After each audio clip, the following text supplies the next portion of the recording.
আজ আমি খুব সহজেই চিকেনের একটা নতুনত্ব রেসিপি বানাচ্ছি আর সেটাই তোমাদের সাথে শেয়ার করছি। নমস্কার বন্ধুরা, আমি Mousumi. Welcome to my channel Bong spice taste. আশা করি তোমরা সবাই ভালো আছো, সুস্থ আছো। তাহলে এবার রান্নাটা শুরু করা যাক। প্রথমে চিকেনের মধ্যে পরিমাণ মতো নুন আর গোলমরিচ দিয়ে আধ ঘন্টা মতো ম্যারিনেট করে নেব। আমি এখানে 500 গ্রাম মতো বোনলেস চিকেন নিয়েছি।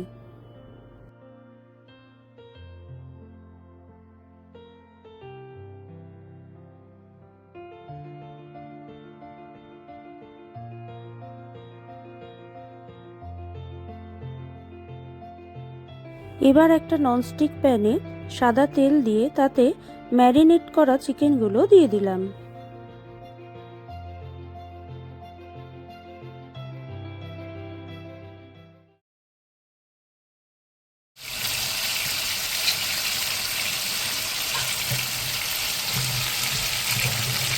তারপর দু পিঠ ভালো করে ভেজে নিতে হবে।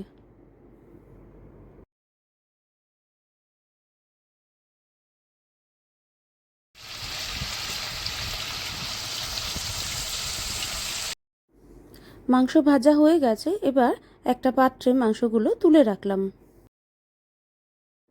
এবার ওই প্যানেই বেশ কিছুটা মাখন দিয়ে কুচনো রসুন খানিকটা দিয়ে দিলাম।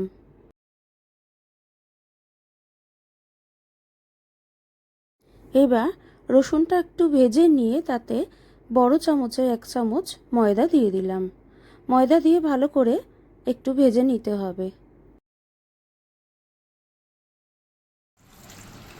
এবার এর মধ্যে প্রায় 3 কাপ মতো দুধ দিয়ে দিলাম।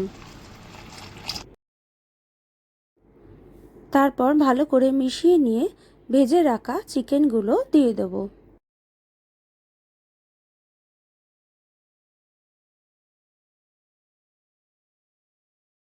ভালো করে মিশিয়ে নিয়ে এর মধ্যে একে একে নুন, গোলমরিচ, সাদা মরিচ ও চিলি ফ্লেক্স আর অরিগানো দিয়ে দিলাম।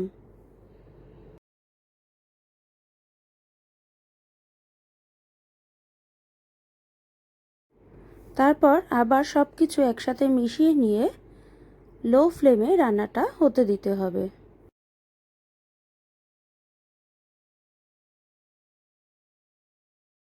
10-15 মিনিট পর চিকেনটা সেদ্ধ হয়ে গেলে ঢাকা খুলে দিয়ে এর মধ্যে বেশ কিছুটা ফ্রেশ ক্রিম আর গ্রেট করা চিজ দিয়ে দিলাম।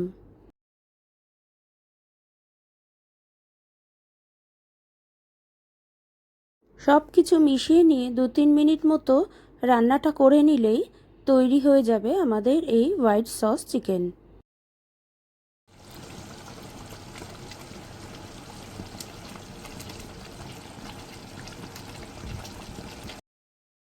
খুব সুস্বাদু হয় এই রান্নাটা। এই রান্নাটা তোমরা ভাত বা রুটির সাথে সার্ভ করতে পারো। আমি একটা হাফ রাইসের সাথে সার্ভ করেছি। এই রান্নাটা যদি তোমাদের ভালো লাগে তাহলে অবশ্যই একটা কমেন্ট করে জানিও। আবার আসবো নতুন কোনো ভিডিও নিয়ে। ততক্ষণের জন্য টাটা।